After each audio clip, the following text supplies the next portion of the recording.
যারা আমার সামনে বসে আছেন নিশ্চয়ই আপনাদের সকলেই দুটি চক্ষু দিয়ে আমাকে দেখতে পাচ্ছেন। কি বলেন, দেখতে পাচ্ছেন না?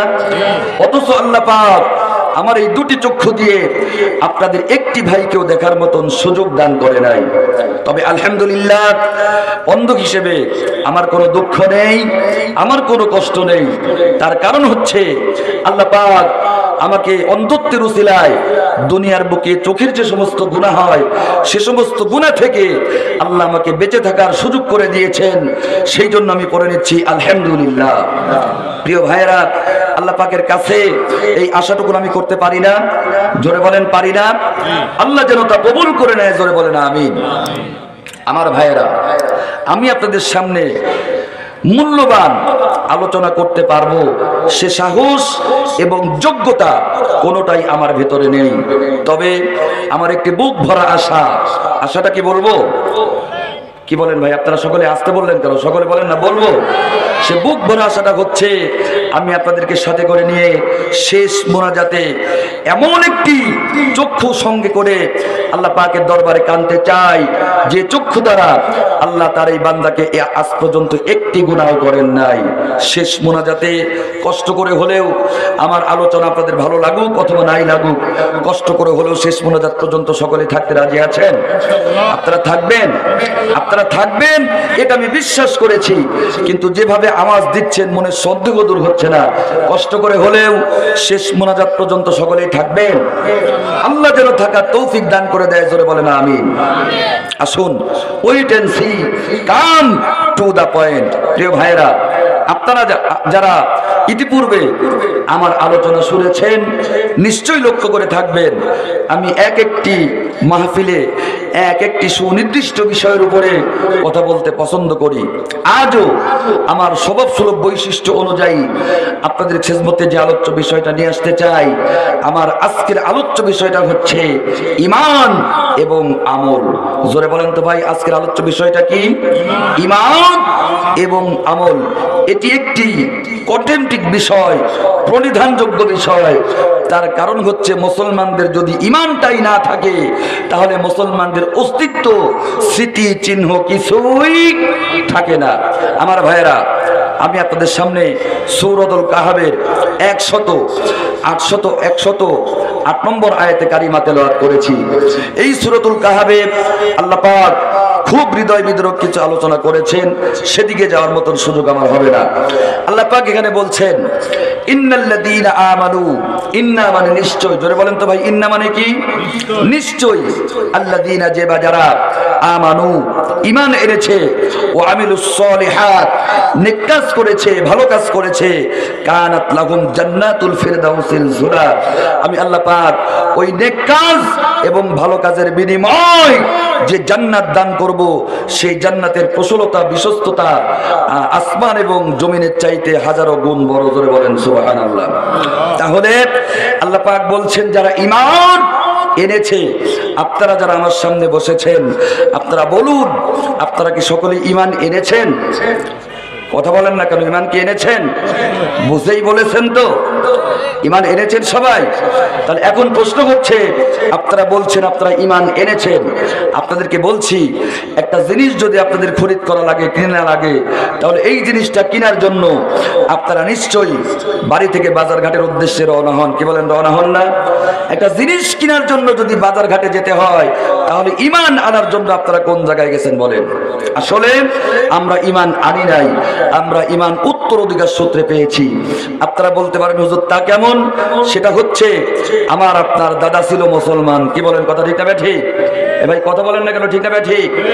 দাদা আমার আপনার আব্বাকে সুন্নতে খাতনা দিয়ে মুসলমান একটা নাম রেখে দুনিয়া থেকে বিদায় নিয়ে চলে গেছেন। দাদা ছিল মুসলমান, সেদিক দিয়ে আমাদের আব্বা মুসলমান, আম্মা মুসলমান, তাদেরই সন্তান আমরা। সুতরাং তাদের সন্তান হিসাবে আমরাও, জোরে বলেন, আমরাও মুসলমান। সুতরাং দাদা ইমানদার, বাপ ও ইমানদার, আমরাও সেদিক থেকে ঈমান উত্তরাধিকার সূত্রে পেয়েছি। আমরা আসলে ঈমান আনি নাই, আমরা ঈমান পেয়েছি। কথা কি বোঝা যাচ্ছে? যার কারণে আজকে ঈমান কষ্ট করে তা আনতে হয় নাই। ঈমান না আনার কারণে, ঈমান পাওয়ার কারণে ঈমানের মর্যাদা আমরা বুঝতে পারছি না। আমার ভাইয়েরা, মুসলমান দেশ ফিলিস্তিন, কথা বলেন ঠিক না ঠিক? এই ফিলিস্তিনিতে মার খায়, সৌদি আরব কথা বলে না। লেবানন মার খায়, সৌদি আরব কথা বলে না। জর্ডান কথা বলছে না। বিভিন্ন দেশের মুসলমানেরা কথা বলছে না। তার কারণ হচ্ছে সেই মুসলমানদের ইমানি স্পিরিট আজকে আমাদের নষ্ট হয়ে গেছে। কারণ কষ্ট করে তো ইমান আনতে হয় নাই, আমরা ইমান পেয়েছি। সুতরাং পাওয়া ইমান, ইমান কখন যে চলে যাচ্ছে আর কখন থাকছে এটা আমরা বুঝতে পারছি না। আমাদের পরিস্থিতিটা হচ্ছে ইমান কষ্ট করে তো আনা লাগে নাই, ইমান পেয়েছি। সুতরাং পাওয়া ইমান, ইমান থাকে থাক, যায় যাক। কথা কোন ঠিক না ব্যাঠি? জোরে বলেন কথা ঠিক না ব্যাঠি? আমার ভাইয়েরা, আমার বন্ধুরা, লম্বা বক্তব্য দেওয়ার সময় নাই।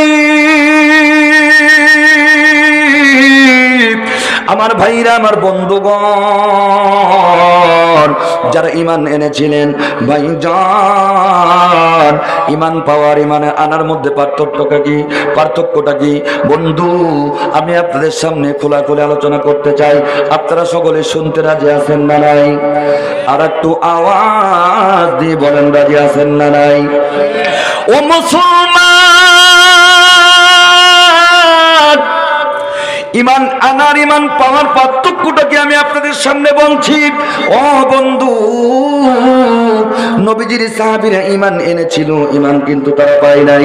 জোরে বলেন কথা ঠিক না ঠিক? ভাইজান, আল্লাহ নবী জনাবে মুহাম্মদুর রাসূলুল্লাহ, সকলে বলুন সাল্লাল্লাহু আলাইহি ওয়াসাল্লাম। আমার ভাইরা রে, বিশ্বনবী জনাবে মুহাম্মদুর রাসূলুল্লাহ, সকলে বলুন সাল্লাল্লাহু আলাইহি ওয়াসাল্লাম। আমার ভাইরা মক্কা নগরী থেকে যখন মদিনা নগরীতে চলে আসলো, বাবাজি নবী আমার মক্কা নগরী থেকে মদিনায় চলে আসলেন। আইরে মদিনায় যখন নবী আমার দাওয়াত দেওয়া শুরু করলো, ওই মক্কা এবং মদিনার বর্ডারে আমার ভাইরা তিনজন সদস্য মিলে একটা পরিবার থাকত।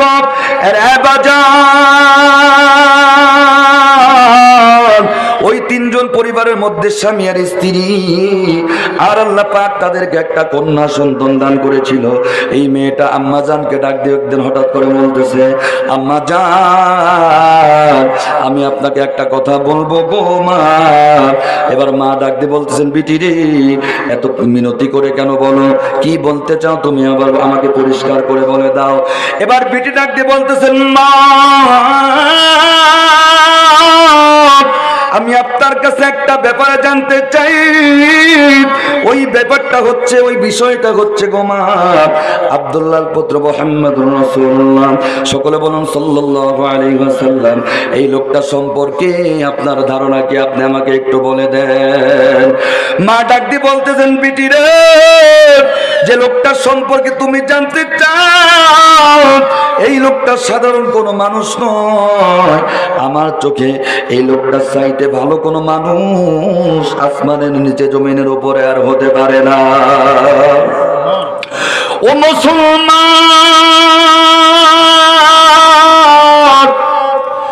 এবার মেয়েটা ডাক দিয়ে বলতেছেন, মা, ওই লোকটার চরিত্র সম্পর্কে আমি আপনার কাছে জানতে চাই। এবার মেয়েটার মা ডাক দিয়ে বলতেছেন, বিটি রে, ওই লোকটার সম্পর্কে তুমি জানতে চাও, তার চরিত্রটা কেমন? শুনে না, ওই লোকটার চরিত্র হচ্ছে, আল্লাহ পাক বলেছেন, ওয়া ইন্নাকা লাআলা খুলুকিন আযীম। ওই লোকটার চরিত্র এত বিশাল, যেটা মাপার মতন কোন যন্ত্র দুনিয়ার বুকে তৈরি হয় নাই। জোরে বলেন সুবহানাল্লাহ। আর একটু আওয়াজ করে বলুন সুবহানাল্লাহ। আমার ভাইরা রে,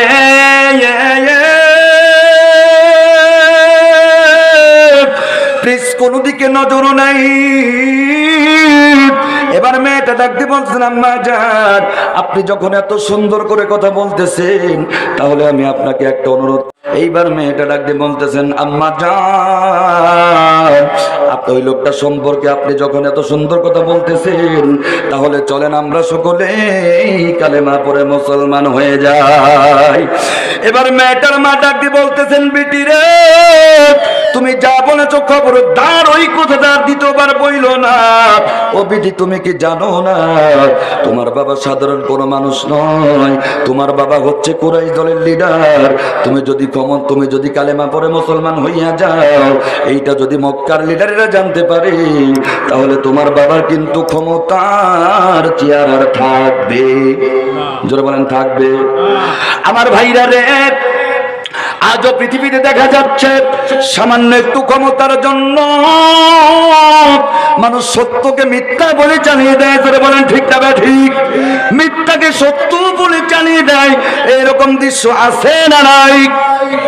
লোক কি উঠে যাচ্ছে ভাই? আর কিছু সময় চলবে? জোরে বলেন চলবে না খারাপ লাগতেছে আপনাদের? এই যুবকেরা কথা বলো, খারাপ লাগছে? তোমাদের খুব সুন্দর আলোচনা শোনাবো, ভালো লাগবে ইনশাল্লাহ। ভাইরা আমার, এইবার মেয়েটার মা ডাক দিয়ে বলতেছেন, বেটি তুমি যে কথা বলেছো দ্বিতীয়বার ওই কথাটা আর বলবে না। তার কারণ হচ্ছে তোমার বাবা কিন্তু সাধারণ কোনো মানুষ নয়, তোমার আব্বা হচ্ছে কুরাইশ দলের অন্যতম একজন মেম্বার। সুতরাং তুমি যদি কালেমা পড়ে মুসলমান হয়ে যাও, তাহলে পরে তোমার বাবার কিন্তু ক্ষমতার চেয়ার আর থাকবে। জোরে বলেন থাকবে। আমার ভাইরা, আমার বন্ধুরা, লম্বা বক্তব্য দেওয়ার সময় নাই। এবার যখন মেয়েটার মা এরকম কথা বললো, মেয়েটা আমার ভাইরা তখন চুপি চুপি আগেই আমার আল্লাহ কি এক আল্লাহ বলে মেনে নিয়েছিল। এইবার মেয়েটা চুপি চুপি আমার আল্লাহকে ডাক দিয়ে বলল, আল্লাহ মাবুদ, মানুষের বাচ্চাদের যদি কোনো অসুবিধা হয় সর্বপ্রথম আগে যে মার কাছে বলে, ও মুসলমান। মেয়েটা ডাক দিয়ে বলতেছেন, মাবুদ সর্বপ্রথম মার কাছে আগে গিয়ে বলে। সুতরাং মা যখন এটাকে ডিনাই করলো, মা যখন মানতে পারলো না, সুতরাং আমার আব্বার কাছে যাওয়ার আর কোনো প্রয়োজন নাই। আল্লাহ, আমার আব্বা আম্মা কালেমা পড়ে মুসলমান হবে না, সুতরাং আমি একা একা চুপি চুপি বিশ্ব নবীর দরবারে গিয়ে মুসলমান হয়ে যাবো। ধরে কোন সুবহানাল্লাহ। আর একটু আওয়াজ করে বলেন সুবহানাল্লাহ। আমার ভাইরা রে, প্লিজ কোনো দিকে নজর নাই। এবার ওই মেয়েটা যখন গভীর রাত হইয়া গেল, গভীর রাত যখন হয়ে যায়, মেয়েটার আব্বা এবং মেয়েটার মা আইরে যখন বাজান ঘুমিয়ে পড়েছে, ভাইজান এমন সময় মেয়েটা আমার ভাইরা ঘর থেকে যখন বের হয়েছে, আইরে ঘর থেকে বের হয়ে বিশ্বনবীর দরবারে মেয়েটা আমার ভাইরা রওনা করলো। ও মুসলমান, বিশ্বনবীর দরবারে যাওয়ার পরে, বিশ্বনবীর দরবারে যাওয়ার পথে মাঝখানে বাজান একটা বিশাল মরুভূমি পাড়ি দিয়ে নবীজির দরবারে যেতে হয়। এমন সময় মেয়েটা যখন মরুভূমির প্রান্তরে চলে যায়, চলে যাওয়ার পরে মেয়েটার মনে মনে চিন্তা হলো, আহারে যদিও আমি একটা ইহুদির মেয়ে, কিন্তু আমার চেহারাটা আজ পর্যন্ত কেউ কোনো বেগুনা পুরুষ আজ পর্যন্ত দেখতে পারে না। একটা ইহুদির মেয়ে, তার চেহারা দুনিয়ার কোন বেগুনা পুরুষ দেখতে পারে নাই। আর তুমি আমি মুসলমান, তোমার আপনার মেয়ের খবর কি? তোমার আমার মেয়ের খবর কি? তোমার আমার বোনের খবর কি? তোমার আমার বউর খবর কি? কথা কয় না কে ভাইজান? এমনও ভেড়ার জাতেরা আছে, এমনও দুর্বল পুরুষ আছে যারা নিজে বাজার করে না, নিজের বউকে এখন বাজারে পাঠানো শুরু করে দিয়েছে। কথা কোন ঠিক না ঠিক? আমার এলাকায়, আমার ত্রিপুরিয়ার কথা বলছি, আমার ভাইরা, মেয়েদের অত্যাচারে বর্তমানে পুরুষ, অনেক পুরুষ আছে বাজারে যাওয়াই বন্ধ করে দিয়েছে মেয়েদের অত্যাচারে। গত সপ্তাহ, আগের সপ্তাহ আমি অন্ধ হলেও আমার তো পরিবার আছে, বাজার করার দরকার আছে কিনা বলুন? বাজার করতে গেছি, আমার এক হাতে বাজারের ব্যাগ আর আরেকটা হাত এইরকম একটা মেয়ের গায়ে টাচ লেগেছে। এমন সময় মেয়েটা বলতেছেন, হুজুর পরের বাড়ি খান, দেখে শুনে চলতে পারেন না? তখন বললাম যে আমি তো চোখেই দেখতে পারি না, আমি দেখে শুনে চলবো কি করে? এমন সময় খোঁজ নিলাম এটা কার বউ রে, বাজারে পাঠাই দিয়েছে। এমন সময় দেখলাম যে আমার পাশের এলাকার আমার পরিচিত একটা যুবকের বউ। তখন ওই ছেলেটাকে ডাক দিয়ে বললাম, এই তুই যে তোর স্ত্রীকে বাজারে পাঠাস আর তুই বাড়িতে থাকিস, ঘটনাটা কি? তখন বলতেছে, হুজুর আপনি তো ওয়াজ করে পরের বাড়ি খান, বাজার সম্পর্কে তো আপনার ধারণা নাই। তখন বললাম, কেন কি হয়েছে বলো? তখন বলতেছে, হুজুর বর্তমানে আলুর দাম কত কত? তখন বললাম, কেন আলু 90 টাকা কেজি? তখন ছেলেটা ডাক দিয়ে বলতেছেন, হুজুর আমার বউ যদি কোনো দোকানে যায় চিকুন কণ্ঠে একবার বলে ভাই 5টা টাকা কম দেন না, তখন একই ডাকে আমার বউর এই চিকুন কণ্ঠের কারণে 20 টাকা কমে যায়। আপনি কেনেন 90 টাকা আর আমার বউ কেনে মাত্র 70 টাকা কেজি। জোরে বলেন সুবহানাল্লাহ, জোরে বলেন নাউজুবিল্লাহ। তখন আমি ডাক দিয়ে বললাম ওরে ভেড়া, তুই মাত্র 20টা টাকা কমানোর জন্য তোর স্ত্রীকে যে তুই বাজারে পাঠাস, তোর আস্ত বউটা তো বাজার থেকে বউ হয়ে বাড়িতে আসে না, তোর বউ একটা কোল বালিশ হয়ে তারপরে বাড়িতে ফেরে। কত কোন ঠিক না ঠিক নাকি? রাগ হচ্ছে? জোরে বলেন রাগ হচ্ছে? কিছু সময় চলবে না, মনোজাত করে দেব, একটুখানি জিকির করেন লা ইলাহা ইল্লাল্লাহ, লা ইলাহা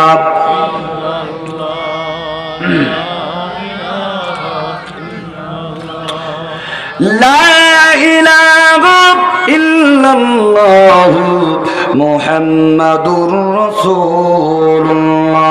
ভাইজান, এবার যখন মেয়েটা আমার ভাইরা এই চিন্তা ভাবনা করতে লাগলো, ও মুসলমান, মেয়েটা মনে মনে চিন্তা করলো, যদিও আমি একটা ইহুদির মেয়ে, কিন্তু আজ পর্যন্ত আমার চেহারাটা দুনিয়ার কোনো বেগুনা পুরুষ দেখতে পারে নাই। বাবাজি, মেয়েটা মনে মনে চিন্তা করলো, আরে আমার এই সতীত্বটা যদি কোনো যুবক নষ্ট করে দেয়, আইরে কেনই বা আমি রাত্রিবেলা রওনা করলাম। ভাইজান, এই কথাটা চিন্তা করতে করতে মেয়েটা হারে 1 ধাপ আগায়া যায় আর 2 ধাপ পিছনে চলে যায়। এমন সময় ওই মেয়েটা বলতেছে, আমি আমার হাতের ডাইন দিকে যখন তাকাইলাম, তাকানোর পরে দেখতেছি এত সুন্দর জ্যোতিষ্ময় চেহারার একটা পুরুষ আমার হাতের ডাইনে দাঁড়িয়ে আছে। ওই যুবকটার পাও দেখা যাচ্ছে জমিনে, আর ওই যুবকটার মাথা দেখা যাচ্ছে আসমানে। আমার ভাইরা রে, প্লিজ কোন দিকে নজর নাই।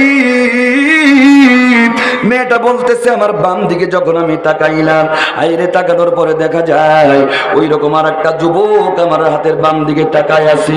ওই যুবকটার পাও দেখা যাচ্ছে জমিনে আর মাথা দেখা যাচ্ছে আসমানে। ভাইজান, মেয়েটা বলতেছে আমার ভয় হয়ে গেল। এমন সময় ওই 2টা যুবক আমার সাথে কথা বলে নাই। যুবক, তোমার অন্ধ ভাই কি আলোচনা করে যায়, একটু মনোযোগ সহকারে শোনো। এবার ওই 2জন যুবক কথা বলে না, ইশারা দিয়ে মেয়েটাকে বোঝাচ্ছে আর বলতেছে, আম্মাজান, আমাদের 2জনকে নিয়ে আপনি কোনো চিন্তা করবেন না, আপনি বিশ্বনবীর দরবারে চলে যান, আমরা 2জন আপনাকে নিরাপত্তা দিয়ে বিশ্বনবীর দরবারে পৌঁছায়া দেব। জোরে বলেন মারহাবা। ও বন্ধু, প্লিজ কোন দিকে নজর দিবেন না। এবার ওই মেয়েটা যখন নবীজির দরবারে যখন চলে গেল গো, নবীজির দরবারে যাওয়ার পর এইবারে মেয়েটা আমার ভাইরা নবীজির গেটের সামনে দাঁড়ায়া যায়। দাঁড়ানোর পরে নবীকে খুব করুণ সুরে ডাকতেছে, নবী গো, ইয়া রাসূলুল্লাহ, ইয়া হাবিবাল্লাহ। নবী আমার বিপদ মনে করে বন্ধু যখন তাড়াতাড়ি দরজাটা খুলে দেয়, দরজাটা খোলার পরে দেখতেছে একটা সুবর্ণস্ন চেহারার অধিকারী মেয়ে আইরে নবীজির দরবারে দাঁড়িয়ে আছে। জার জার জার জার হয়ে মেয়েটা কাঁদতেছে।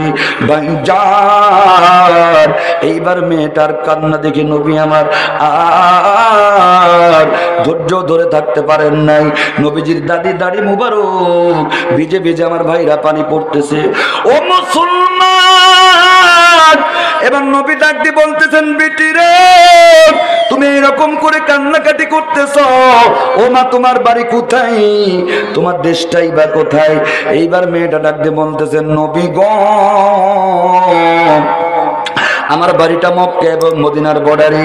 ইয়া রাসূলুল্লাহ, ইয়া হাবিবাল্লাহ, আমার মা কাফের, আমার বাবা একজন কুরাইশ দলের লিডার।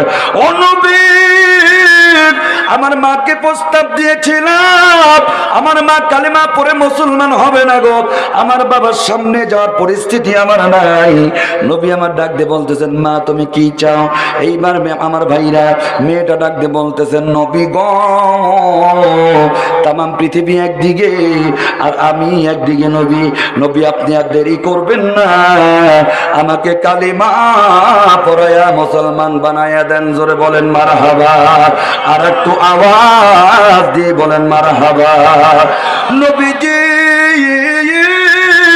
এবার মেয়েটাকে ডাক দিয়ে বলতেছেন, মা তাহলে তুমি পড়ো লা ইলাহা ইল্লাল্লাহু মুহাম্মাদুর রাসূলুল্লাহ, লা ইলাহা ইল্লাল্লাহ।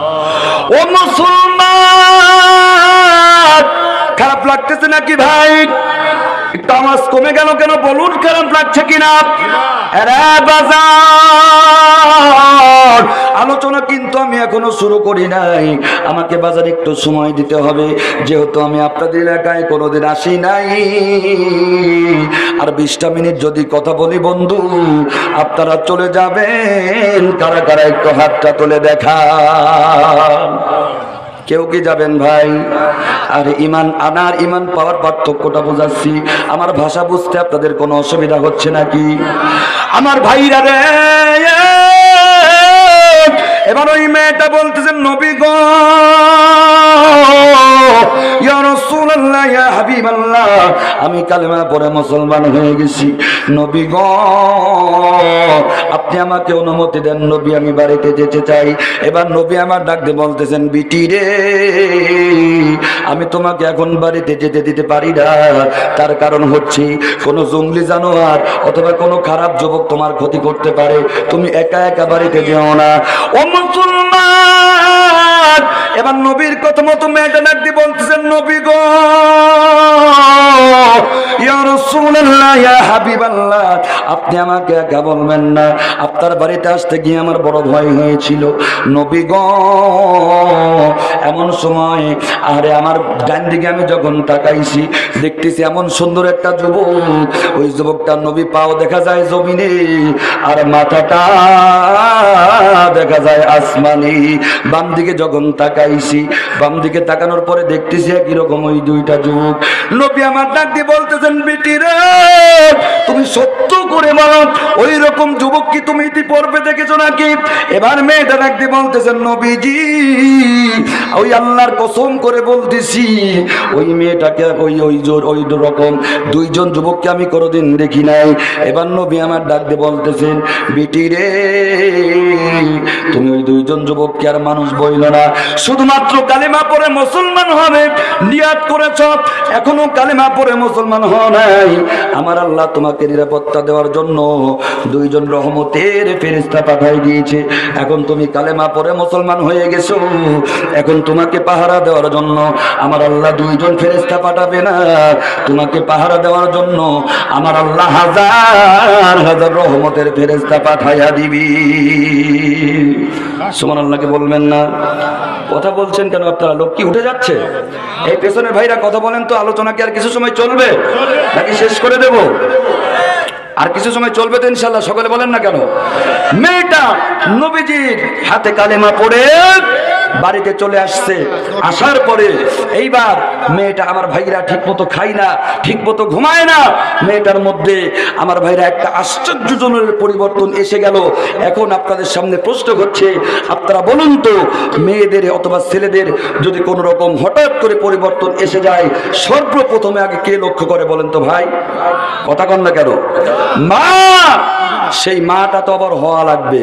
এখন বর্তমানে মা কি আর পাওয়া যায়? বর্তমানে মা আর সেই মার দায়িত্ব পালন করছে না। আমার এলাকার একজন মেয়ের বিয়ে হয়েছে, সন্তান সাথে করে কোথায় যেন বেড়াতে যাচ্ছে, পড়বি না পড়বি, আমার সামনেই পড়েছে। ছেলের ডাক দিয়ে বলতেছেন, শোন, বেড়াতে যাচ্ছি তো ঠিকই আছে, কিন্তু কোনো মানুষের সামনে আমাকে যেন আম্মা বলে ডাকবি না। তখন আমি বললাম, কে তোমার সন্তান তোমাকে আম্মা বলে ডাকবে না কেন? তখন বলতেছে, হুজুর, যদি আম্মা বলে তাহলে মানুষ মনে করবে আমার বিয়ে হয়ে গেছে, আর যদি আমার খালা বলে তাহলে মানুষেরা মনে করবে আমি এখনো চিরকুমারী আছি। জোরে বলেন নাউজুবিল্লাহ, জোরে বলেন নাউজুবিল্লাহ। আপনাদের অঞ্চলে তো এরকম মানুষ নাই নাকি বলে? এরকম একটা ঘটনা আমার মনে পড়ে গেল, বলবো নাকি? আপনারা কথা যে সাউন্ডে কমাই দিচ্ছেন, বলবো নাকি? বাবা রাখো রাখো, চা নিচ্ছি রাখো। এবার যে কথাটা আমি বলতে চাই, মা ঠিক মতো গাইড করতে না পারার কারণে আমার আপনার সন্তানগুলি নষ্ট হয়ে যাচ্ছে।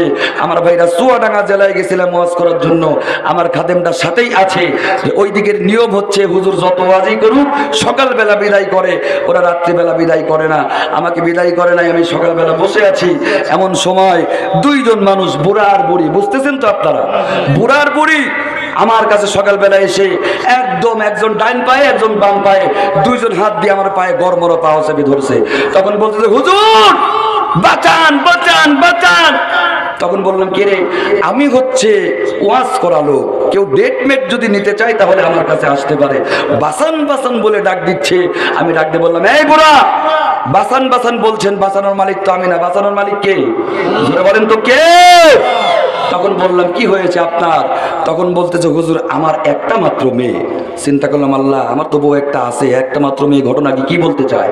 তখন বললাম বাবাজি আমি বিয়ে করছি, আপনার একটা মাত্র মেয়েতে আমি কি করব? তখন বলতেছে আরে হুজুর শোনেন, আপনি আগেই খালি আগে আগে আগে কথা কন। তখন বললাম যে বলেন কি হয়েছে? তখন বলতেছে হুজুর আমার একটা মাত্র মেয়ে। আমি বললাম আবার কোন আপনার একটা মাত্র মেয়ে? তখন বলতেছে হুজুর এই মেয়েটা যখন স্কুলে গেল, ক্লাস 10 পর্যন্ত পড়াশোনা করেছে, 10 পর্যন্ত পড়াশোনার পরে মেয়েটা উঠলো কলেজে, 2-3 মাস ঠিক মতোই কলেজে যাচ্ছে। কলেজে যাওয়ার পর হঠাৎ করে মেয়েটা কলেজে যাওয়া বন্ধ করে দিচ্ছে। শুনতেছেন তো আপনারা? তখন আমি মেয়ের মা জিজ্ঞেস করলাম তোমার মেয়ে কলেজে যায় না কেন? এইবার মেয়েটাকে ডাক দেওয়া হলো, বেটি তুমি আমার একটা মাত্র মেয়ে, এবার তুমি কলেজে যাচ্ছ না কেন, তোমার কি অসুবিধা হয়েছে বলো তো? তখন মেয়ে বলতেছে হুজুর আমার মেয়ে তখন গর্জি উঠলো, উঠে বলতেছেন এবারে সংগ্রাম আমার টাচ মোবাইল কিনে দেওয়ার সংগ্রাম। কিসের সংগ্রাম? কিসের সংগ্রাম? তখন আমি বললাম, ওই বুড়ো বলতেছে যে হুজুর আমি তখন চিন্তা করলাম আল্লাহ যদিও আমি ভ্যান চালা খাই কিন্তু আমার একটা মাত্র মেয়ে কলেজে পড়ে, আমার আনন্দে 1 বছর পরে মেয়েটা আবার কলেজে যায় না। মেয়েটার মা জিজ্ঞেস করলাম কি ব্যাপার তোমার মেয়ে কলেজে যাই না কে? তখন মেয়েটাকে আমি ডাক দিলাম, মেয়েটার মা বলতেছে আমি ডাক দিলাম, ডাক দেওয়ার পরে বলতাম বেটিরে তুমি কলেজে যাচ্ছ না হঠাৎ করে? তখন মেয়ে বলতেছেন মা তোমরা যাই আবল তাবল করো, আমার পরিষ্কার একটা কথা, কথাটা হচ্ছে এবারে সংগ্রাম আমার বিয়ে করার সংগ্রাম। কিসের সংগ্রাম? তখন ওই ভ্যান চালক বুড়া লোকটা বলতেছে যে হুজুর আমিও তো একটু ওয়াজ টোয়াজ শুনি, কোন যুবতী ছেলে মেয়ে যদি নিজের মুখে বিয়ের কথা বলে ওই বাপ মার উচিত হচ্ছে অতি তাড়াতাড়ি ওই সন্তানকে বিয়ে দিয়ে দেওয়া। জোরে বলেন কথা ঠিক না ঠিক? হুজুর আমি তখন মেয়েটাকে বললাম বেটি তাহলে তোমার জন্য আমি মেয়ে দেখি। তখন বলতেছে না তোমরা তোমার জন্য ছেলে দেখি। তখন মেয়েটা বলতেছে না তোমরা দেখলে হবে না, আমার ফেসবুকে চ্যাটিং করে একটা ছেলের সাথে ভাব ভালোবাসা হয়েছে। জোরে কোন সুবহানাল্লাহ, নাউজুবিল্লাহ বলবেন না? তখন বললাম তো ঠিক আছে, প্রেম যখন হয়েই গেছে তখন বিয়ে দিয়ে দেন। তখন বলতেছে হুজুর আরে চুপ করেন আগে কথা শোনেন। তখন বললাম কি বলতে চান আপনি বলেন না। তখন বলতেছে যে হুজুর মেয়ে যখন প্রেম করেছে মেনে না নিয়ে তো উপায় নাই, এখন মেয়ের কাছ থেকে তথ্য নিয়ে ঠিকানা নিয়ে যে খোঁজ নিয়ে দেখতেছি আমার বাড়ি হচ্ছে চুয়াডাঙ্গা, মেয়ে প্রেম করেছে সিলেট, ওই ছেলেটা চরম একটা চাকরি করে, চাকরিটা হচ্ছে ওই ছেলে হচ্ছে সিলেট পৌরসভার একজন সুইপার। কি কোন বাপ কি কোনো মেয়েকে সুইপারের সাথে বিয়ে দিতে চায়? জোরে বলেন না কেন বিয়ে দিতে চায়? তখন আমি মনে মনে চিন্তা করলাম এইরকম চিকিৎসা এরকম সরাসরি মেয়েটাকে কাছে না আনলে দেওয়া সম্ভব না। এবার ডাক দিয়ে বললাম বাবাজি আপনার মেয়েকে নিয়ে আসেন। আপনারা বিরক্ত হচ্ছেন না তো? মেয়েটা আমার কাছে আসলো, আসার পরে বললাম বেটি তোমার জন্য পাবনাতে সুন্দর একটা ছেলে আমি দেখেছি, তুমি বিয়ের জন্য রেডি হও। তখন বলতেছেন হুজুর, মেয়েটা তখন আমাকে কি বলতেছে আপনারা কি শুনবেন? জোরে বলেন শুনবেন? তখন বলতেছেন হুজুর আপনি চুপ করেন, আপনি কানা মানুষ, আপনি প্রেমের কি বোঝেন? চিন্তা করে দেখলাম কথা তো ঠিকই, আমি কানা মানুষ, আমার সাথে প্রেম করবেই বা কে? কথা বলেন ঠিক না বেটি? তখন বললাম বেটি তুমি ঠিকই বলছো, আমি কানা মানুষ, প্রেমের কিছু বুঝি না, তবে তোমার বাপ মা যার সাথে বিয়ে দিতে চায় তার সাথে তুমি বিয়ে পুষলেই তো হয়। তখন বলতেছে হুজুর আপনি যাই কন, হাতের মধ্যে কিন্তু আমার বিষ আছে। কি আছে? যদি বিয়েতে রাজি না হয় এখানে আপনার সামনে বিষ খেয়ে মরে যাব। আমার ভাইরা হুজুরদের বিপদ আছে না নাই? জোরে বলেন আছে না নাই? কেমন বিপদ? আমি কি আর একটা কথা মনে পড়ে গেল বলবো? আপনারা যে কি রাগ করাই করতেছেন, মনে হয় লোক পিছন থেকে চলে চলে যাচ্ছে। কি বলেন, আছে কি লোকজন? আছে তো? এটা তাকবীর দেন তো ভাই, লিল্লাহি তাকবীর, আরো জোরে লিল্লাহি তাকবীর। লোক আগের থেকে বেড়েছে না ভাই? অনেক লোক বেড়েছে কিনা বলুন। কিরকম বিপদ! আমার স্ত্রী গেছে শ্বশুর বাড়ি বেড়াতে, আমার দুইটা সন্তান, একটা ছেলে একটা মেয়ে। বড় মেয়েটার বয়স হচ্ছে 7 বছর আর ছেলেটার বয়স হচ্ছে 2.5 বছর। এখন আমার বউ এসে আমার কাছে এসে হাসে, খালি হাসে। তখন বললাম তুমি হাসো কে? তখন বলতেছে হুজুর এমন লোকের সাথে তোমার সাথে বিয়ে করলাম, আমি আমার বান্ধবীর সামনে আমার কোলে সন্তান, আমার হাতে সন্তান। আমার বান্ধবী বলতেছে কে রে, এই কোলে সন্তান, তোর হাতে সন্তান, এই সন্তান দুইটা কার? তখন আমার বউ বলতেছে কে? আমার সন্তান। তখন আমার বান্ধবী বলতেছে কে? তোর স্বামী না হুজুর। বুঝতেছেন আপনারা? মানে ওদের ধারণা হচ্ছে যে হুজুর হলে একটা আশ্চর্য ধরনের মানুষ হওয়া লাগবে, হুজুরদের ছেলে মেয়ে হওয়া যাবে না। এরকম মানুষ আছে না নাই? তো তখন এমনি হুজুরদের বিপদ। আমি মেয়েটাকে বললাম বেটি তোমার হাতে বিষ আছে? সত্যি? বলে হ্যাঁ হুজুর বিষ আছে। চিন্তা করলাম আল্লাহ, হুজুরদের তো এমনি বিপদ। এইবার বুড়াকে ডাক দিয়ে বললাম যে আপনার মেয়ের হাতের থেকে বিষের বোতলটা তাড়াতাড়ি সরাই আমার হাতে দেন। খুব বিরক্ত হচ্ছেন না তো আপনারা? কষ্ট করে যখন হাত থেকে বিষের বোতলটা এরকম কেড়ে নিয়ে আমার হাতে দিল, তখন মনে মনে চিন্তা করলাম আল্লাহ, চোখটা না হয় না দেওয়া নাই, কিন্তু কান নাকটা তো ঠিক আছে, দেখি একটু অনুভব করে এটা ডাইমোক্রম বিষ না সমিতন বিষ। এইবার যখন বিষের বোতল মনে করে বাজান, মুখটা খুলে এবার হাতের মধ্যে যখন ঢাইলে নাকের সামনে একটু টেস্ট করার জন্য নাকের সামনে ধরছি, তখন বিশ্বাস করেন ওর মধ্যে বিষ টিস কিচ্ছু নেই, আস্ত সোয়াবিনের তেল ভরা হয়েছে। আপনারা যদি আপনাদের ছেলে মেয়ে যাদের আছে টাচ মোবাইল ব্যবহার করে, আপনারা যদি মাঝে মাঝে একটু খোঁজ টোজ না নেন, তাহলে ওই বোতলের মধ্যে তেল ভরে আপনাদেরকে বিষ বলে হুমকি দেওয়ার সম্ভাবনা আছে না নাই? জোরে বলেন আছে না নাই? সুতরাং মা বাপ এখন আর আগের মতো পাওয়া যায়? জোরে বলেন পাওয়া যায়? আমার ভাইরা, আমার বন্ধুরা, এবার ওই মেয়েটার মধ্যে আশ্চর্যজনক একটা পরিবর্তন এসে যায়। ওই মেয়েটার মা আমার ভাইরা যখন খোঁজাখুঁজি শুরু করে দেয়, হারে আমার মেয়েটা ঠিক মতো খায় না, ঠিক মতো ঘুমায় না। বাবাজি, মেয়েটার মনের মধ্যে খালি চিন্তা কখন আমার নবীকে দেখবে, নবীর একটা বার নবীর চেহারাটা কখন দেখবে। এই চিন্তায় মেয়েটার কিছু ভালো লাগে না। তাদের বাড়িতে বাজারে একটা খেজুর বাগান ছিল উত্তর দিকে। ওই খেজুর বাগানে দুপুর বেলা ওই মেয়েটা আমার ভাইরা চলে যায়। চলে যাওয়ার পর ওই মেয়েটা একটা খেজুর গাছের সাথে হেলান দি আমার নবীজির আমার ভাইরা প্রেমে দেওয়ানা হই চোখটা বন্ধ করে একটা গজল বলতেছিল। আমি এক লাইন আপনাদেরকে শোনাবো, আপনারা শুনতে রাজি আছেন না নাই? জোরে বলেন আছেন না নাই? শুধু শুনলে হবে না, আপনারাও আমার সাথে একটু বলবেন, কষ্ট হবে নাকি? তাহলে একটু কাশি দেন, কাশি দেন। মা বোনেরা যারা মহিলা প্যান্ডেলে আছেন, আপনারাও বলবেন। এই নবীর শানে যদি গজলটা বলতে পারেন, আপনাদের জীবনের গুনাহগুলো মাফ হয়ে যাবে। রাজি আছেন না নাই? ওই মেয়েটা খাওয়া দাওয়া করে না, কখন নবীজি নুরানি চেহারা দেখবে, মেয়েটার কিছুই ভালো লাগে না। ওই মেয়েটা আমার ভাইরা নবীজির প্রেমে পড়ে না মেয়েটা। এইবার নবীজির শানে গজল বলতেছে, আপনারাও আমার সাথে পড়েন।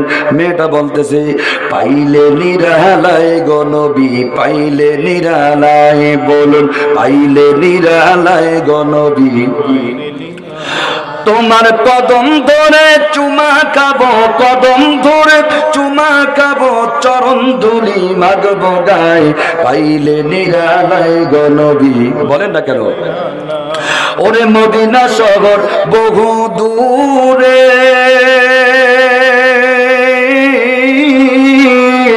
লোহিত সাগরের পারে গো, সালাম দিলে সালাম শোনে, সালাম দিলে সালাম শোনে, প্রিয় নবী মোস্তফায় পাইলে নিরালায়, তোমার কদম ধরে চুমা খাবো, বলুন কদম ধরে চুমা খাবো, চরণ ধুলি মাগবো গায়, পাইলে নিরালায় গো নবী, পাইলে নিরালায়। আল্লাহুম্মা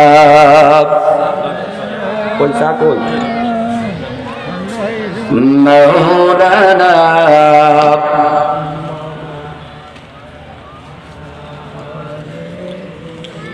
কি রে এটা রাখেন। মানুষজন আছে না চলে গেছে? ঘুমায় পড়ছেন নাকি আপনারা? তাহলে নবীর দরুদের সাথে কোনো শত্রুতা দুশ্মনী আছে? কথা বলেন না কেন, আছে নাকি? তাহলে দরুদের আওয়াজ এত আস্তে কেন বলছেন? একটু জোরে জোরে মুহাব্বতে পড়েন, আল্লাহুম্মা সাল্লি আলা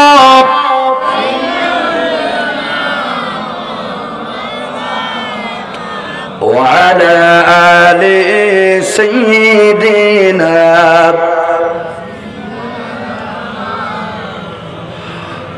ও মুসলমান,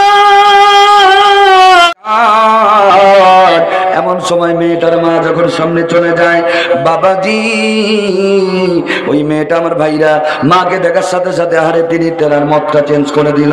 এমন সময় মেয়েটার মা ডাক দিয়ে বলতেছেন, বেটি রে তুমি কি বলতেছিলে একটু আমাকে বলে দাও। এমন সময় ওই মেয়েটা ডাক দিয়ে বলতেছেন, আম্মা জান, আমি এমন একটা জিনিস বলতেছিলাম গো মা, যেই জিনিসটা বললে আমার আল্লাহর জাহান্নামের আগুন বান্দা বান্দির জন্য হারাম হয়ে যায়। বাবাজি, মেয়েটার মার আর বুঝতে বাকি থাকলো না, ওই মেয়েটা কালেমা পড়ে মুসলমান হয়ে গেল। এবার দেখেন ইমান আনা আর ইমান পাওয়ার পার্থক্যটা আমি আপনাদের সামনে বুঝাচ্ছি। ভাইজান, এইবার মেয়েটার মা মেয়েটার চুলের মুঠি ধরে বাজান, টানতে টানতে মেয়েটার আব্বার কাছে চলে যায়। যাওয়ার পর মেয়েটার মা মেয়েটার আব্বাকে ডাক দিয়ে বলতেছেন, শোনেন, আপনি শুধু এইরকম জমা জমি নিয়ে ব্যস্ত থাকবেন, আপনার বেটি কালিমা পড়ে মুসলমান হয়ে গেছে। আমার ভাইরা খুব তাড়াতাড়ি কথা বলে দিচ্ছি, রাত্রি গভীর হয়ে যাচ্ছে। ও বন্ধু, ওই মেয়েটাকে আমার ভাইরা মেয়েটার বাবা প্রচন্ড ভাবে যখন মারধর শুরু করে দেয়, মারতে মারতে মেয়েটা ক্ষতবিক্ষত হয়ে গেল। মেয়েটা আমার ভাইরা কালেমা ছেড়ে দেয় না। আইরে, এমন সময় মেয়েটাকে একটা ঘরের মধ্যে বন্দি করে রাখলো।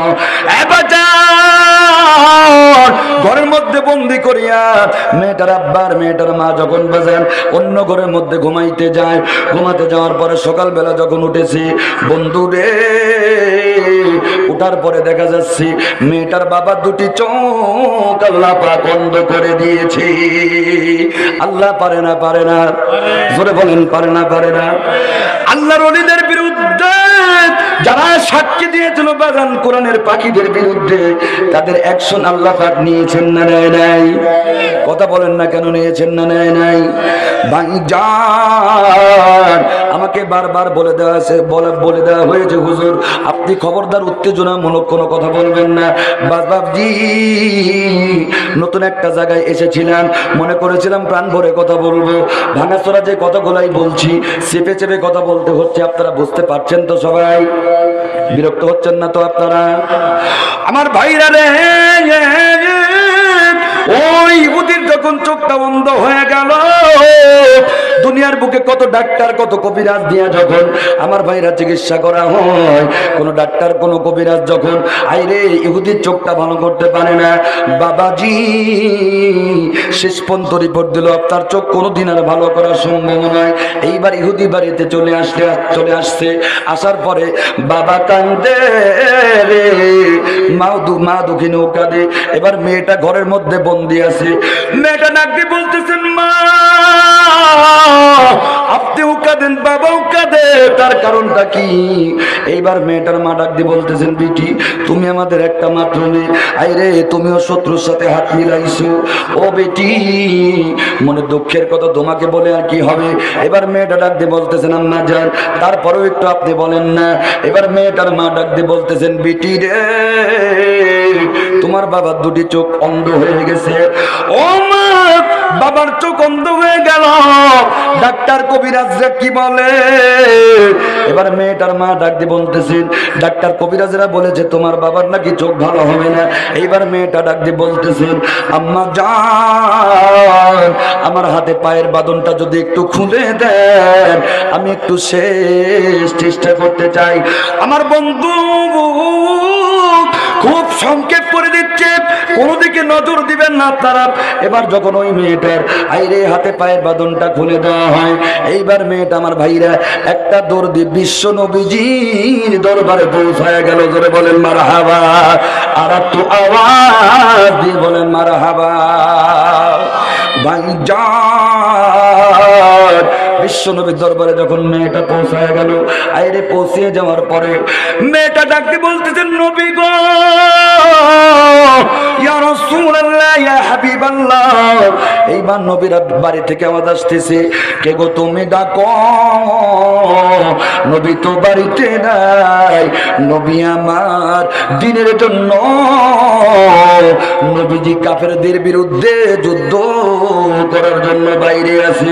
জোরে কোন সুবহানাল্লাহ। মেয়েটা তখন দুটি চোখের পানি ছেড়ে আমার আল্লাহকে ডাক দিয়ে বলতেছেন, আল্লাহ, আমি চেয়েছিলাম তোমার নবীজি, আল্লাহ যাকে সৃষ্টি না করলে তুমি তামাম পৃথিবীর কোনো কিছুই সৃষ্টি করতে না। মাবুদ, আমি চেয়েছিলাম ওই নবীর কদম মোবারকের ধুলি আমার ইহুদি বাবার চোখে লাগামো। আল্লাহ, নবীর উসিলায় আমার বাবার পায় আল্লাহ চোখটা তুমি ভালো করবে। আমার নবী তো বাড়িতে নাই, নবী আমার যে রাস্তায় চলাচল করে ওই রাস্তার এক মোটা ধুলি আমি আল্লাহ আমার ইহুদি বাবার চোখে লাগাবো। আল্লাহ, তুমি নবীর খাতিরে আমার ইহুদি বাবার চোখটা ভালো করে দিও।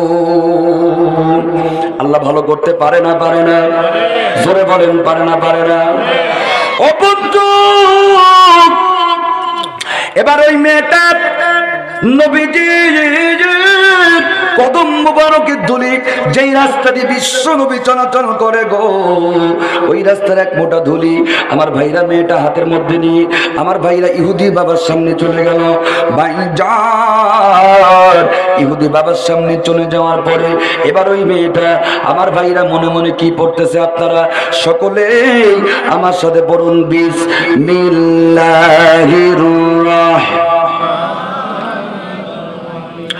আমার ভাইরা রে,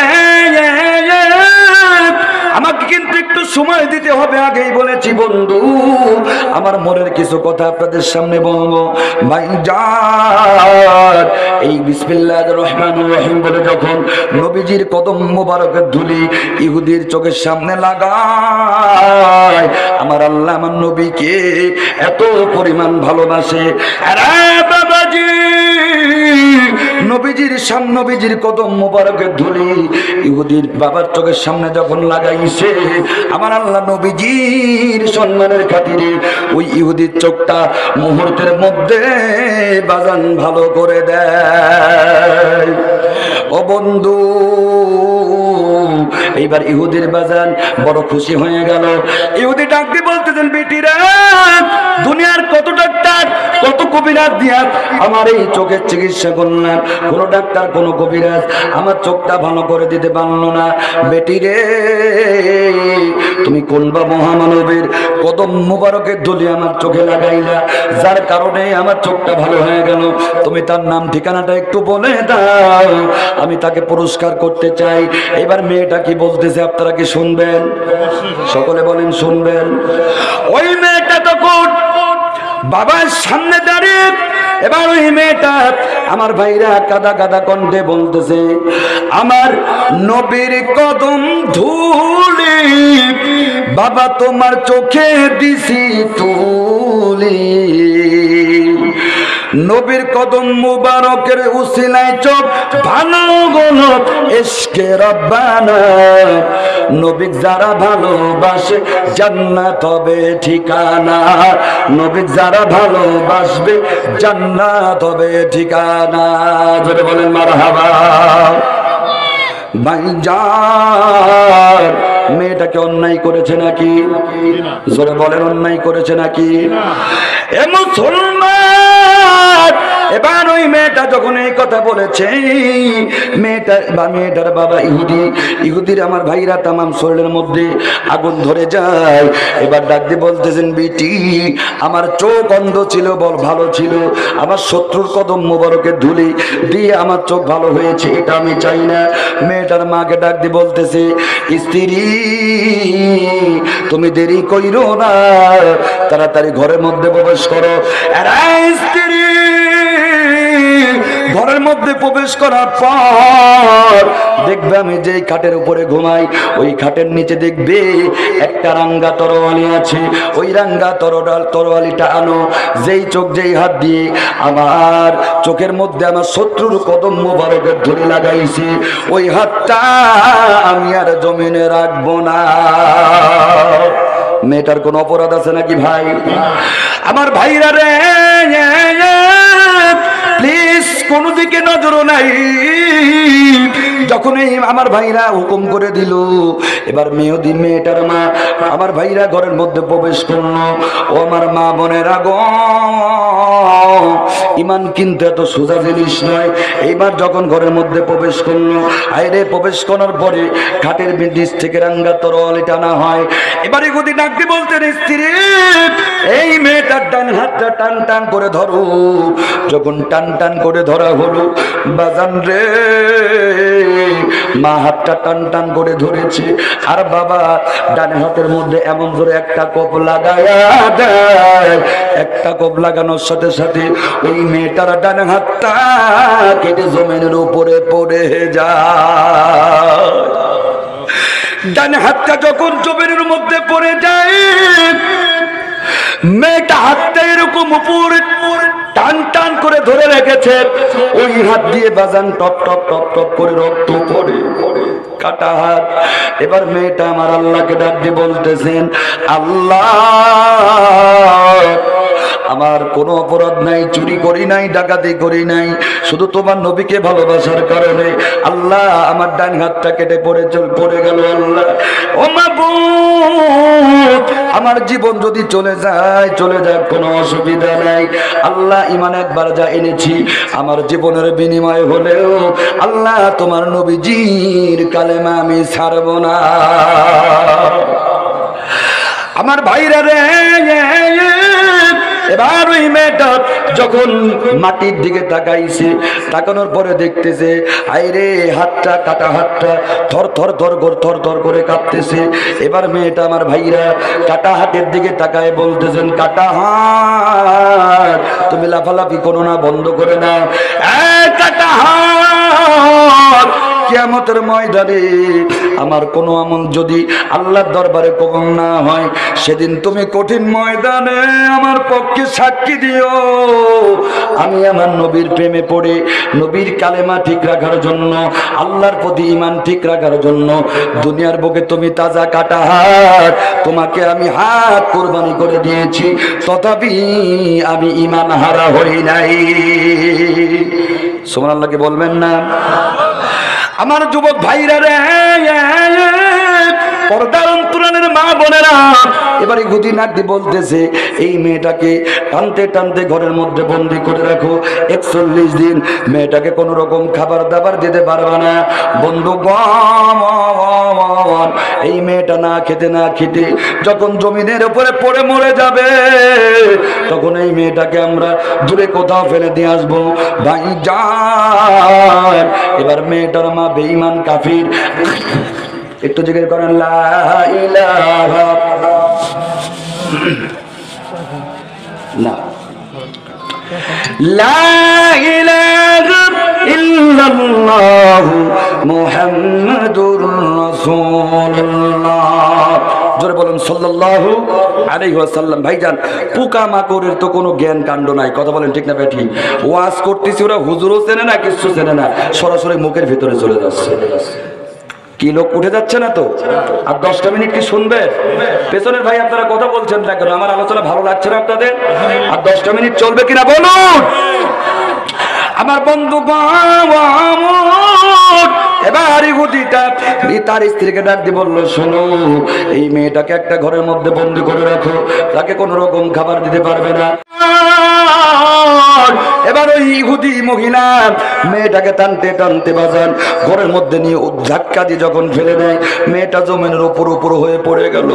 মেয়েটার মা তখন আহারে ঘরের দরজাটা লাগাইয়া দেয়।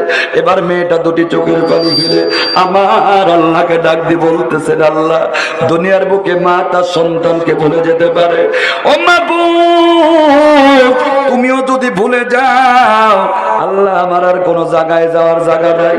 আল্লাহ শুনে শুনেছিলাম তোমার একজন মহামানব আসছিল জগতে, নাম তার হযরত ইব্রাহিম নবী। ও মাবুদ, তাকে নাকি তুমি নমরুদের অগ্নিকুণ্ডে আল্লাহ তাকে 40 দিন খাওয়াইছিল। আল্লাহ, আমি তোমার নবীর উম্মত, চুরি করি নাই, ডাকাতি করি নাই, নবীর কালেমা পড়ার কারণে আজকে আমার ইহুদি বাবা মা আমাকে ঘরের মধ্যে ফেলে দিয়েছে। আরে মাবুদ, আমাকে নাকি কোন রকম খাবার দাবার দিবেন আল্লাহ, বলো না আমি কি না খেতে পেরে মরে যাব। আমার আল্লাহর রহমতের আমার ভাইরা দরিয়ার মধ্যে জোশ লেগে গেল।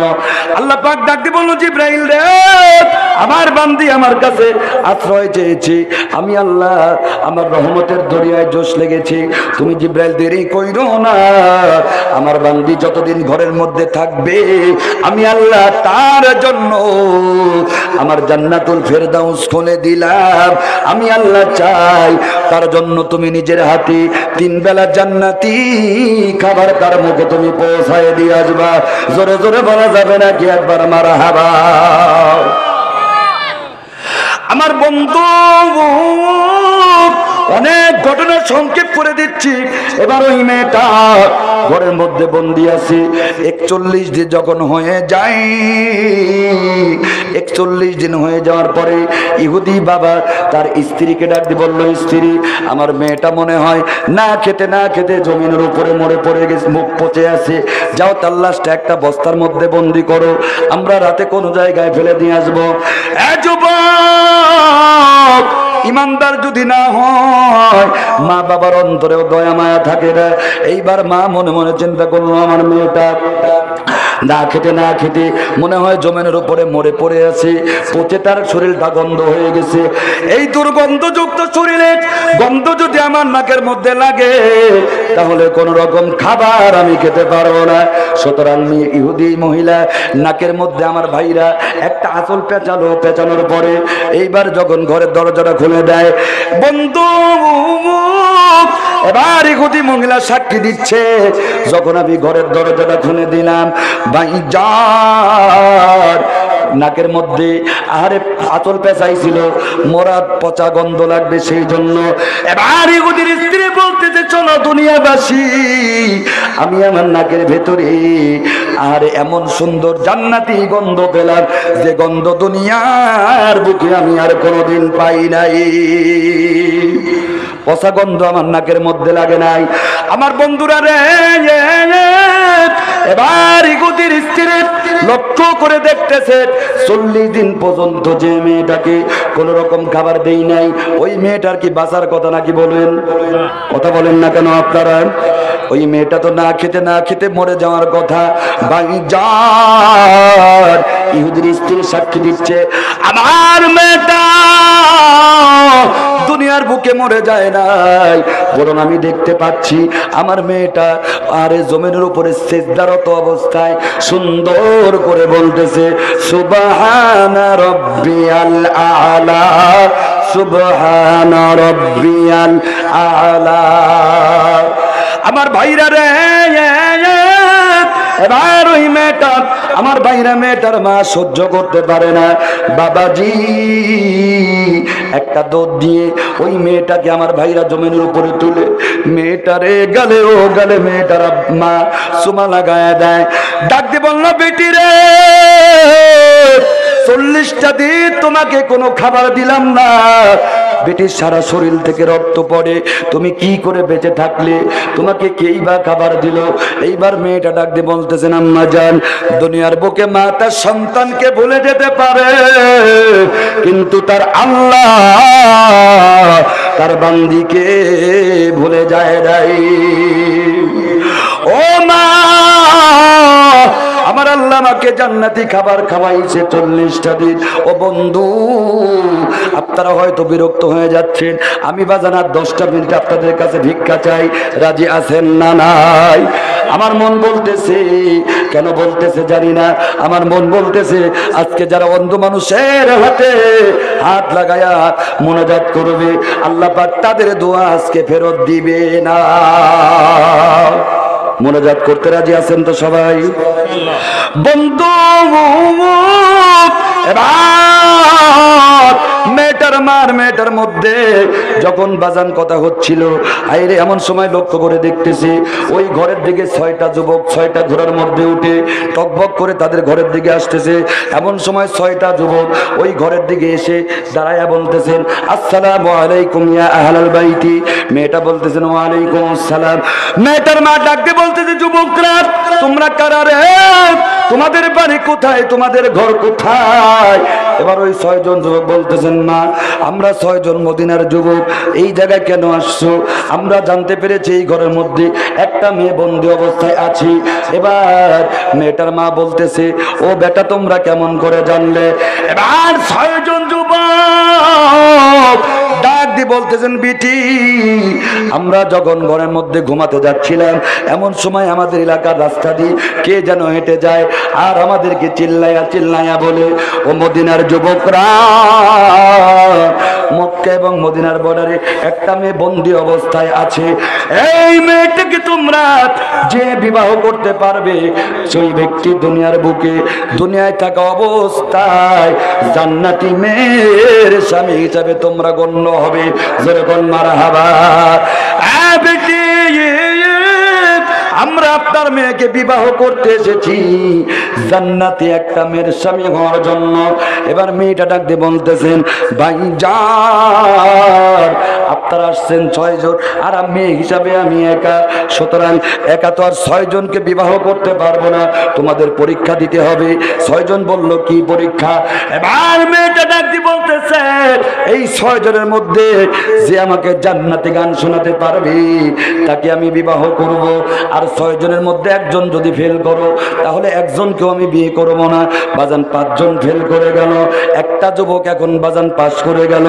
জান্নাতি যুবকের সাথে একটা জান্নাতি মেয়ের এখন বিয়ে হবে। আপনারা শুনতে রাজি আছেন না নাই? জোরে বলেন, আছেন না নাই? তাহলে আরো যে 10টা মিনিট লাগবে সময় দিতে রাজি আছেন না নাই? জোরে বলেন, রাজি আছেন না নাই? একটুখানি দরুদ শরীফ আল্লাহুম্মা। কয়টা বাজে বাজার? একদম পানি হয় না? পানি হবে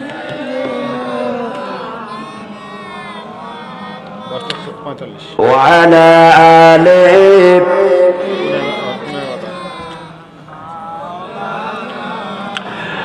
আয়ে মোহাম্মদ কামলিওয়ালা, আয় রে আমার বুকে আয়। খারাপ লাগে নাকি? এই যুবক কথা কোন খারাপ লাগে? তাহলে একটু আমার সাথে বললে কি গুনাহ হবে? তাহলে সকলে আমার সাথে বলেন না, ভালো লাগবে ইনশাআল্লাহ। আয়ে মোহাম্মদ কামলিওয়ালা, আয় রে আমার বুকে আয়।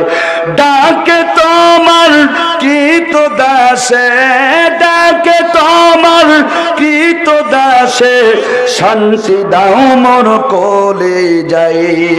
আই মোহাম্মদ কামলিওয়ালা, আয় রে আমার বুকে আয়। আল্লাহুম্মা। যাচ্ছে না? সবাই আছে ইনশাআল্লাহ?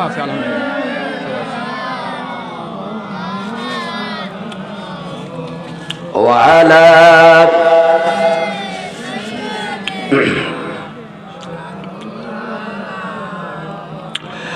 কত ফকিরি দরবেশ বাদশাহ ওয়ালি, তুলিতে সেই ফুলের কলি, কান্দে নিয়ে ভিক্ষার ঝুলি, কান্দে নিয়ে ভিক্ষার ঝুলি, ঘুরে শেষে গাছতলাই। আয়ে মোহাম্মদ কামলিওয়ালা, আয় রে আমার বুকে আয়। ডাকে তোমার কৃত দাসে, ডাকে তোমার কৃত দাসে, শান্তি দাও মোর কলি যাই। আই মোহাম্মদ কামলিওয়ালা, আয় রে আমার বুকে আয়। আল্লাহুম্মা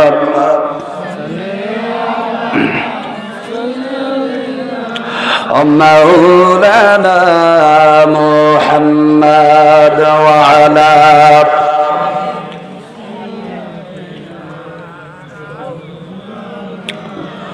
ومسلمان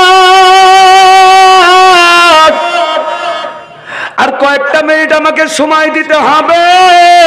রাজি আছেন না নাই? আরে বাজার, আজকের আমার আলোচ্য বিষয়টা হচ্ছে ঈমান এবং আমল। ভাইজান, এটা তো আমরা ঈমান সম্পর্কে শুনলাম, আসেন এবার আমরা একটু আমল সম্পর্কে শুনি। আমার বাম হাতে আলোচনাটা রাখলাম, ওই মেয়েটার বিয়ে হবে, তারপরে মেয়েটা কাটা হাত তার ফেরত আসবে কি আসবে না, এটা আপনারা শুনতে রাজি আছেন না নাই? বাজান রে, আমাকে একটু সময় আপনাদের দিতে হবে ভাই, ধৈর্য সহকারে সকলে বসবেন। ফাতা মোহাম্মদ যে আলোচনাটা করেছে, আমি আপনাদের সামনে ওই আলোচনাটা করব। আমার ভাইরা রে,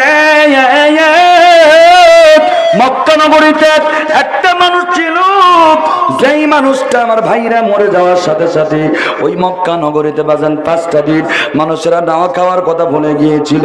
মানুষেরা তার বিয়োগ বিনিময় শুধু কান্নাকাটি করেছিল, গোসল পর্যন্ত ভুলে গিয়েছিল। একটা মানুষের জন্য যদি মানুষ এত পাগল হয়, আপনারা বলুন তো লোকটা ভালো না খারাপ? জোরে বলেন, ভালো না খারাপ? এবং তো লোকটার আর একটা গুণ আমি আপনাদের শোনাই। এই লোকটা প্রতিদিন 5 ওয়াক্ত নামাজ, জান্নাতুল, আমার ভাইরা জান্নাতুল নবাবী যে মসজিদটা আছে, আমার ভাইরা মসজিদে নবাবীকে বলা হয় রিয়াজুল জান্নাহ। ওই মসজিদে নবাবীতে 5 ওয়াক্ত নামাজ ওই লোকটা আদায় করতে। এবার বলেন লোকটা ভালো না খারাপ? নবীজি বলে, কোন ব্যক্তি যদি মসজিদ নববীতে 1 রাকাত নামাজ পড়ে, আল্লাহ নবী বলেন তার আমলনামায় 1 রাকাত নামাজের বিনিময় আল্লাহ 50,000 রাকাত নামাজের সওয়াব দান করে দেয়। জোরে বলেন মারহাবা। আর কোন ব্যক্তি যদি আমার ভাইরা বাইতুল্লাহ কাবা ঘরে যদি 1 রাকাত নামাজ কাবার এরিয়ায় আমল করতে পারে, পড়তে পারে, আল্লাহ নবী বলেন তার আমল নামায় 1 লক্ষ রাকাত নামাজের সওয়াব দান করে দেওয়া হয়। জোরে বলেন মারহাবা। তাহলে বলেন তো লোকটা ভালো ছিল না খারাপ ছিল? জোরে বলেন, ভালো ছিল না খারাপ ছিল? এই লোকটা যখন দুনিয়া থেকে বিদায় নিয়ে চলে গেল, এইবার বেশ কয়েক মাস পরে ওই লোকটার কবরে আরেকটা লোককে আমার ভাইরা দাফন করা হবে। শুনতেছেন তো আপনারা? আমি মনে করছি লোক এখান থেকে একটাও উঠে যাচ্ছে না, কি ভাই চলে যাচ্ছে না তো? আমার ভাইরা, আমার বন্ধুরা, এই ব্যক্তির কবরে আমার ভাইরা তার আত্মীয় স্বজনের মধ্যে একটা মানুষ বিদায় নিয়ে চলে গেল। সবাই মিলে চিন্তা ভাবনা করলো এই লোকটাকে এখন আর ওই বুজুর্গ ব্যক্তির কবরে দাফন করা হোক। ও আমার মা বোনেরা, আইরে এমন সময় যখন কবরটা খোঁড়া হয়, খোঁড়ার পরে দেখা যাচ্ছে কিছুদিন আগে যেই লোকটাকে কবরের মধ্যে রেখে যাওয়া হয়েছিল, ওই ব্যক্তি কবরে নাই রে। ওই ব্যক্তির কবরে মনে হচ্ছে একটা মহিলা মানুষ এই মাত্র দাফন করা হয়েছে। ওই মহিলা মানুষটার চেহারা মক্কা এবং মদিনার মানুষের সঙ্গে মিল নাই। মানুষের আশ্চর্য হয়ে গেল, কে ব্যাপার, এই কবরের ভিতরে এইরকম একটা বুজুর্গ ব্যক্তিকে দাফন করে গেলাম কিছু মাস আগে, ওই কবরের মধ্যে মহিলা মানুষের লাশ আসলো কি করে? আমার ভাইরা, আপনাদের এলাকায় কোনো মানুষকে যদি দাফন করা হয়, কিছুদিন পরে যদি ওই কবরের মধ্যে তার কবরটা খোঁড়া হয়, ওই কবরের মধ্যে যদি ওই মৃত ব্যক্তিকে আপনারা না পান, তাহলে আপনাদের মনের মধ্যে সন্দেহ আসবে কি আসবে না? জোরে বলেন, আসবে কি আসবে না? আমার ভাইরা রে, প্লিজ কোনো দিকে নজর নাই।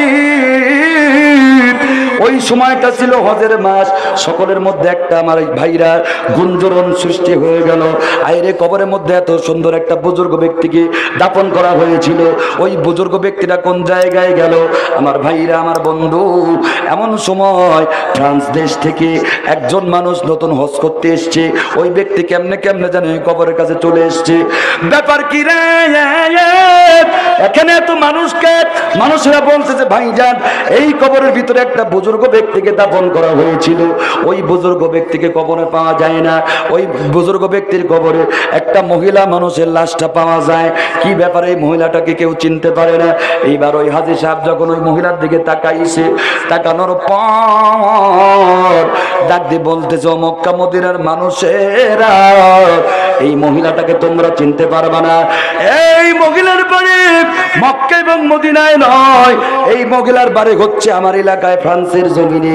এই মহিলাটা কোনো মুসলমান পরিবারের মেয়ে না, ওই মেয়েটা হচ্ছে একটা খ্রিস্টান পরিবারের মেয়ে। মনে কি চাচ্ছে না একজন মুসলমান বুজুর্গ ব্যক্তির কবরে একটা খ্রিস্টান ব্যক্তি কবর, খ্রিস্টান পরিবারের মেয়ে কেমনে ঢুকলো? কি বলেন, মনে চাচ্ছে না আপনাদের শুনতে? এবং মানুষেরা বলতেছে কি ব্যাপার, আপনি কি বলেন? এবার হাজী সাহেব বলতেছে তাহলে আমার মূল কথা আপনারা শোনেন। আমি বড় গরিব মানুষ ছিলাম, এই খ্রিস্টান পরিবারে আমি চাকরি করতাম, গোপনে গোপনে আমি নামাজ পড়তাম, রোজা করতাম। ওই খ্রিস্টান পরিবারের একটা মাত্র মেয়ে আমার এইরকম গোপনে ইসলাম ধর্ম পালন করতে দেখিয়া আমার কাছে এসে বলতেছেন, ভাই রে তুমি কোন ধর্ম পালন করো, তোমার ধর্মটা বড় ভালো লাগে। ভাইজান তুমি দেরি করো না, আমাকে কালিমা পড়ে মুসলমান বানায় দাও। আরে মেয়েটা যখন কালিমা পড়ে মুসলমান হয়ে গেল, মেয়েটা এবার আমাকে বলতেছে, ভাই আমাকে অনুমতি দেন, আমি প্রকাশ করে দিতে চাই। আমি বললাম, বোন রে এখনই তুমি প্রকাশ করে দিও না, আমি যখন সময় হবে তখন বলবো, তখন বলে দিও, কোনো অসুবিধা নাই। ও মক্কা মানুষেরা, ও মদিনার মানুষেরা, ওই মেয়েটা প্রকাশ করে দেওয়ার আগেই মেয়েটার কি যেন একটা দুরারোগ্য ব্যাধি হয়। ব্যাধি হওয়ার পর মেয়েটা দুনিয়া থেকে বিদায় নিয়ে চলে যায়। খ্রিস্টানেরা তো জানে না তার মেয়েটা কালেমা পড়ে মুসলমান হয়েছে। ও বন্ধু নাটুরে ভাইরা খুব খেয়াল করে শুনবেন, ইমান এবং আমল। ও বন্ধু এইবার ওই হাজী সাহেব বলতেছে, আমি গরিব মানুষ, আমার তো আর ঠেকানোর মতন ক্ষমতা নাই।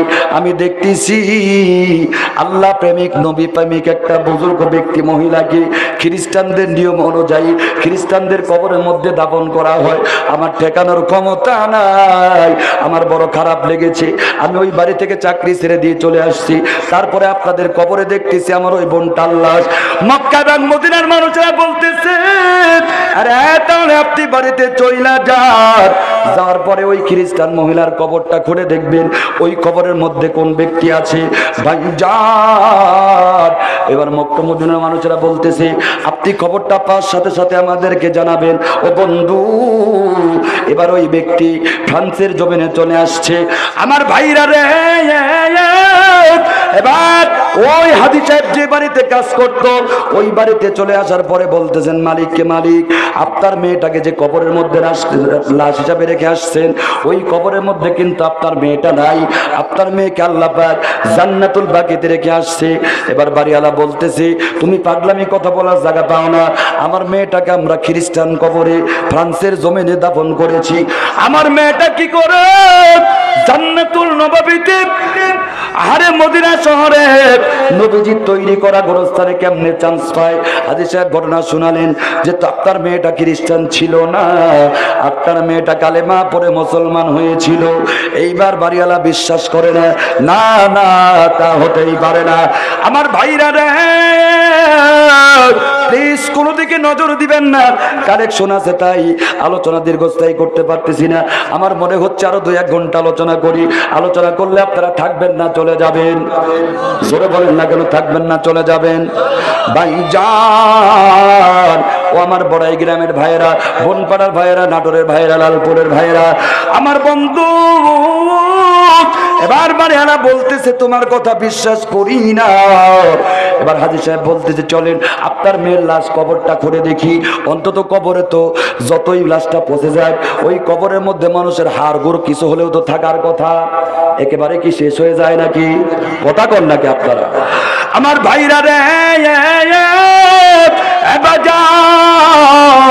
যখন ওই কবরে আমার ভাইরা ওই মেয়েটার লাশটার হাড় দেখার জন্য যখন কবরটা খুঁড়েছে, খোঁড়ার পর আপনার আশ্চর্য হয়ে যাবেন, বেশ কিছু মাস আগে যেই কবরের ভিতরে খ্রিস্টান একটা মেয়েকে দাফন করা হয়েছিল, ওই খ্রিস্টান কবরে ওই মেয়েটা নাই। ওই কবরের ভিতরে দেখা যাচ্ছে একটা বুজুর্গ ব্যক্তি, ওই লোকটাকে দেখতে মনে হয় মক্কা এবং মদিনার মানুষ, মুখ ভরা দাড়ি। আমার বন্ধু ওই খ্রিস্টান কবর কবরের ভিতরে একটা পুরুষ মানুষ দাফন করা আছে। তাহলে ওই মেয়েটার লাশ ওখানে গেল কি করে, আর ওই বুজুর্গ ব্যক্তির লাশটাই বা এখানে আসলো কি করে? আপনাদের জানার ইচ্ছা আছে না নাই? জোরে বলুন, আছে না নাই? মক্কা নগরীতে খবর পৌঁছে গেল, ডাক দি বলল, মক্কা মদিনার মানুষেরা, তোমাদের ওই জান্নাতুল বাকিতে যেই লাশটা দেখতে পাচ্ছ, ওই লাশটা খ্রিস্টান পরিবারের একটা মেয়ে, আর তোমাদের বুজুর্গ ব্যক্তির লাশটা এই খ্রিস্টান মহিলার কবরের মধ্যে পাওয়া যায়। বাবাজি, ইনকোয়ারি শুরু হয়ে গেল। কি ব্যাপার আমার, এত বড় একটা বুজুর্গ ব্যক্তি কি করে খ্রিস্টান কবরের ভিতরে চলে গেল গো? আর খ্রিস্টান মহিলাই বা কি করে জান্নাতুল বাকিতে কবরস্থানে চান্স পেয়ে যায়? মানুষের কাছে তথ্য দিতে লাগলো লোকটা সম্পর্কে। মানুষেরা ডাক দিয়ে বলতেছে, আহারে, যেই লোকটা সম্পর্কে আপনারা জানতে আসছেন, ওই লোকটা সম্পর্কে আমরা জানি। ওই লোকটা চাইতে উন্নত মানের চরিত্রের মানুষ আসমানের নিচে জমিনের উপরে আর একজনও ছিল না। সুবহানাল্লাহ বলবেন না? কি করে তাহলে লাশটা কি করে জান্নাতুল বাকি থেকে চলে গেল গো? এটা জানার ইচ্ছা আছে না নাই? ও বন্ধু, স্বামী বুজুর্গ হোক আর বেজির্গ হোক, এইটা দুনিয়ার। আর এবার মক্কা এবং মদিনার হুজুরেরা চিন্তা করলো, সকলে যখন ভালো বলতেছে, তাহলে তার লাশটা জান্নাতুল বাকি থেকে কি করে খ্রিস্টানদের কবরে সুদূর ফ্রান্সের জমিনে চলে গেল? ও বন্ধু, কতই বা বাদ দিয়ে কথা বলা যায়। এ বন্ধু, দ্বিতীয় বক্তা যদি কিছু অন্তত কালেকশন করে দিত, আমার ওয়াজটা করা সহজ হতো। উনি আমার ভাইরা কালেকশন সেরকম কিছুই করতে পারে নাই। ভাই যার, এবার সকলে মিলে বলল, চলো যাই। তার স্ত্রীর কাছে চইলা যায়।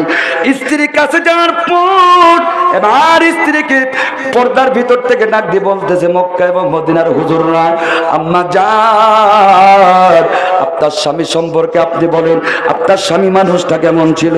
স্ত্রী ডাক দিয়ে বলতেছে, হুজুরেরা, আমার স্বামী সম্পর্কে আপনারা জানতে আসছেন, আপনারা সকলেই জেনে রেখে দেন, আসমানের নিচে জমিনের উপরে আমার স্বামীর চাইতে উত্তম স্বামী আর একজন ছিল না। সুবহানাল্লাহ বলবেন না? কি করে তাহলে খ্রিস্টান কবরে আপনার স্বামী তাহলে চলে গেল, ওই বুজুর্গ ব্যক্তির লাশটা কেন জান্নাতুল বাকিতে জায়গা হয় নাই? এইবার খ্রিস্টান কবরে যখন লাশটা পাওয়া গেল, এবার ওই বুজুর্গ ব্যক্তির স্ত্রী বলতেছে, কি হয়েছে বলেন?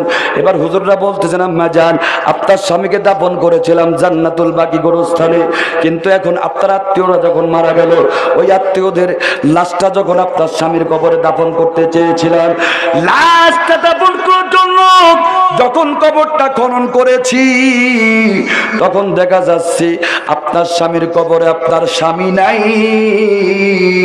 আপনার স্বামীর কবরে একজন খ্রিস্টান পরিবারের একটা মেয়ে, সুদূর ফ্রান্সের জমিনে তার বাড়ি, তার কবরে আবার খ্রিস্টান মহিলাকে পাওয়া যাচ্ছে, আর খ্রিস্টান মহিলার কবরে আপনার স্বামীকে পাওয়া যায়।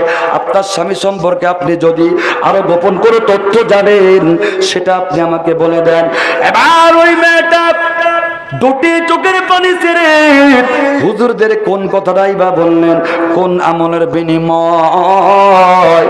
এত বড় বুজুর্গ ব্যক্তি হওয়ার পরেও যার কারণ, যার জন্য মানুষেরা নাওয়া খাওয়া ভুলে গিয়েছিল, 5 দিন পর্যন্ত উনি মরে যাওয়ার পরে শুধু কেঁদেই ছিল, আহারে, এত ভালো মানুষ দুনিয়া থেকে বিদায় নিয়ে চলে গেল।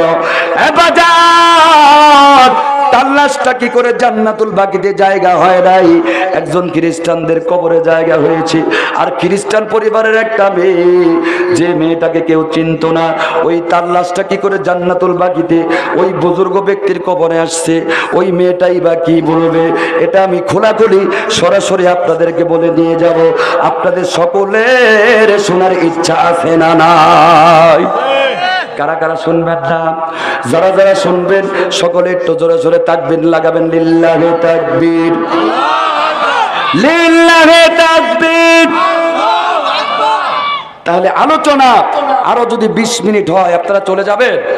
জোরে বলেন, চলে যাবেন? ইউটিউব वाला ভাই এটা খুলে দেন, ইউটিউবটা এখন বন্ধ করে দেন। আমার ভাইরা, আমি খুলি ওই জান্নাতি মেয়েটার হাত কি করে ফেরত আসবে?